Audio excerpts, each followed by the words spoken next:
Hi everyone, it's me again, Ma'am Claudine Lica from Manlot Integrated School, kag taga Sikugon Gid. So here's the part 3 of our Boracay trip last Teacher's Day. Okay, for today's vlog. Okay, so continue talang ini. Yari na kami sa part nga nagalakat-lakat sa baybay kag ginulab na ni Riste ang cellphone. Siya naman kuno abi sort of evidence kung nakakadtugid man siya isa Boracay. So then kami naman daw mga turista lang kami daw nga time. O feeling turista nga time. Syempre namnamin ang mga ang hangin. Iba gid ang hangin sa Boracay. Charis lang, expensive.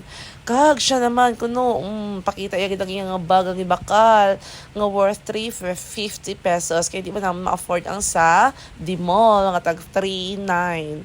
So, then, ako naman ang nag-turn over naman sa akon. Kaya syempre, para may evidence man ko nga ako gini, Charis, ang nakakadtugid sa Boracay, documented ko na abi for today's video.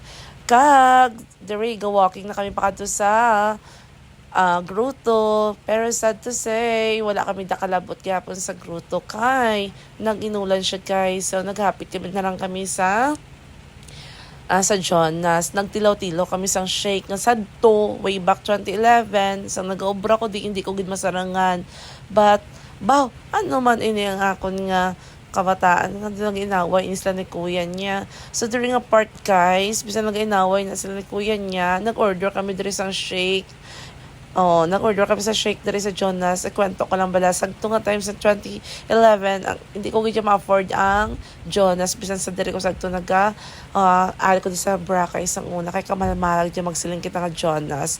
But, thankfully, today, now, bisan paano ba guys, bisan malmahal, try ko gid nga magbakal sang shake sang Jonas para matlawan ko gid. So, okay. So, salamat.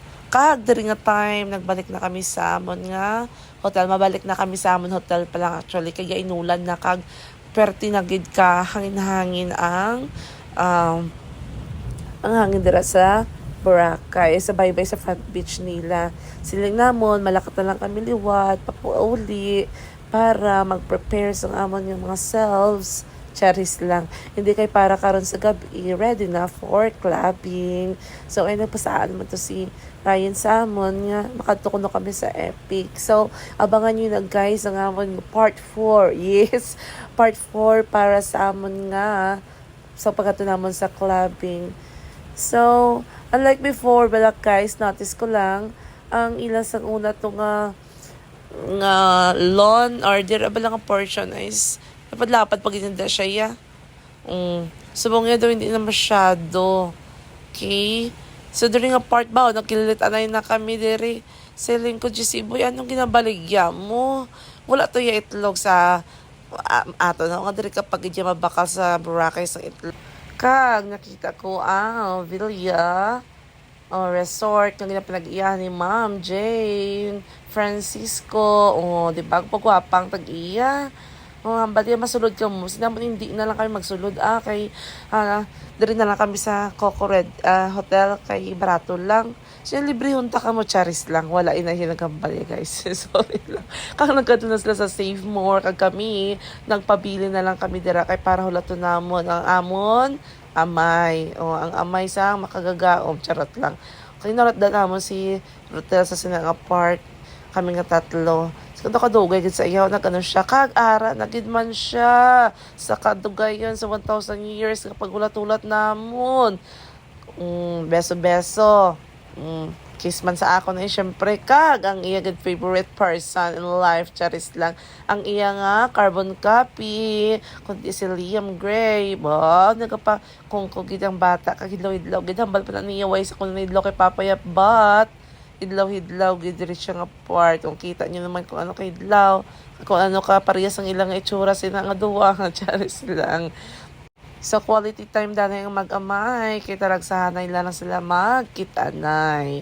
So kag diri nga part is nag-akyat na kami sa amon nga hotel kay taas pa man.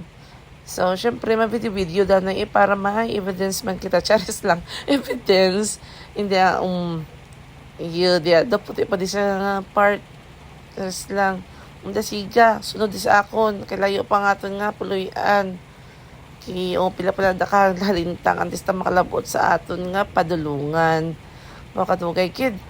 Okay, so pag during a part na may pool area mananda sila pwede kang ikapaligo if you wish. Charis lang. Muna siyang ginambada nila yung mga maligo with siya kuno. Oh, namin yung sa isa ba? Daw sa ano ba na salamat Lord sa mga blessings.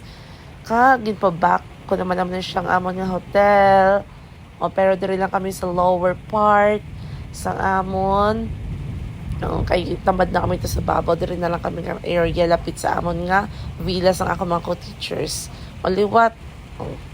Kay feel gid siya gid ko na mabukas. Okay, so that's our room. And thankfully are na kami sa man nga hotel. And thank you guys for watching. See you on my next vlog. Love you all guys. See you on part 4 of my mini vlog. MIS went to Boracay. Bye!